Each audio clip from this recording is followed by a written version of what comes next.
Quando surgiu a literatura brasileira?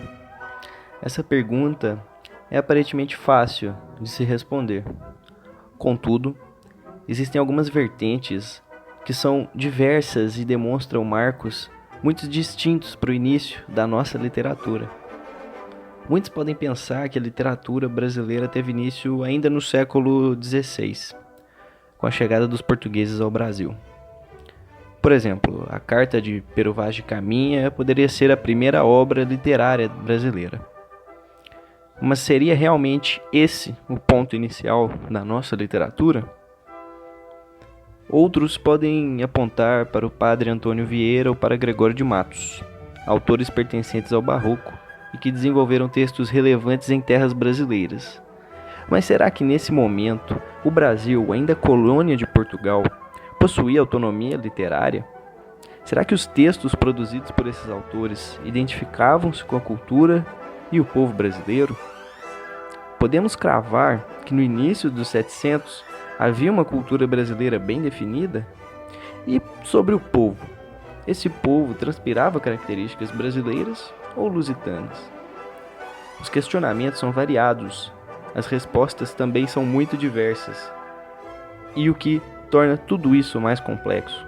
São pouco conclusivas. Para explicar a gênese de nossa literatura, adotamos como referencial a obra de Antônio Cândido. Ele é estudioso da literatura brasileira e estrangeira, e é o crítico literário que se tornou referência na historiografia nacional. Para Cândido, a literatura de uma nação se inicia a partir do momento em que a atividade dos escritores de um respectivo período se integram em um sistema. Nesse momento, existe uma continuidade literária, que é felizmente comparada por Cândido com a passagem de uma tocha entre corredores. Exatamente, Cândido se utiliza de uma metáfora olímpica para dizer que a literatura é um processo, não necessariamente uma continuidade uniforme. Assim, os questionamentos que realizamos no início desse documentário começam a ser respondidos. Segundo Cândido, a Carta de Pero Vaz de Caminha, a obra de Padre Antônio Vieira e de Gregório de Matos não podem ser denominadas como pertencentes à literatura brasileira. Essas obras possuem valor literário, mas são pontais e tidas como manifestações literárias. Elas surgem por meio de uma inspiração individual ou pelo contato com outras literaturas.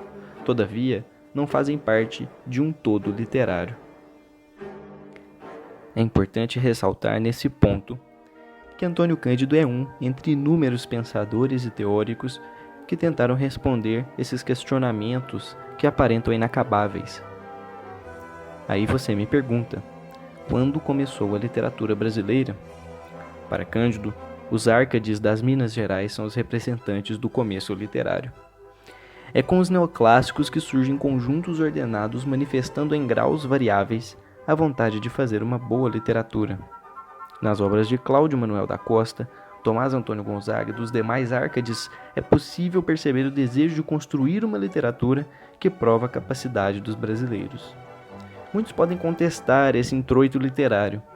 Entretanto, mesmo versando uma realidade talvez individual, os Árcades miraram um construto coletivo de uma identidade nacional. Para muitos críticos, foi durante o Romantismo que floresceu a literatura brasileira. Nesse período, a literatura se tornou engajada no âmbito político e econômico.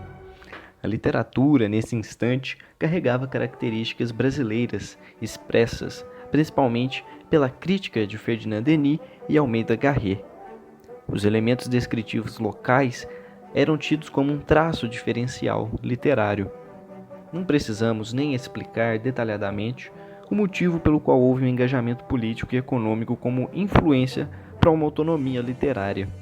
Foi paralelamente ao romantismo que aflorou os ideais de independência de Portugal. A desvinculação literária foi mais uma engrenagem no processo de autonomia brasileira. Sobre esse momento literário, Cândido comunga da análise dos demais críticos. Entretanto, ele vai além.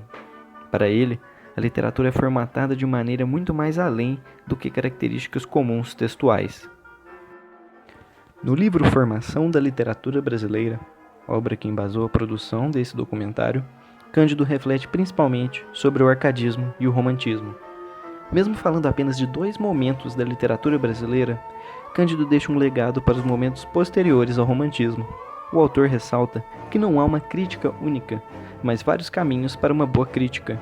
Tudo vai depender do objeto focalizado. Com esse viés, bem contemporâneo, apesar de ter escrito Formação da Literatura Brasileira entre as décadas 40 e 50, Cândido deixa aparente um modo de avaliação literária menos taxativo. Cândido equilibra a interioridade e o dado externo do texto literário. Caros amigos, a historiografia literária de Cândido é voluntariosa diante da percepção da vontade de expressão de uma identidade brasileira. Busca erigir um patrimônio comum, um passado que se manifesta no presente como um monumento coletivamente lapidado, tesouro disponível às gerações futuras, indicando com isso as permanências provenientes das influências.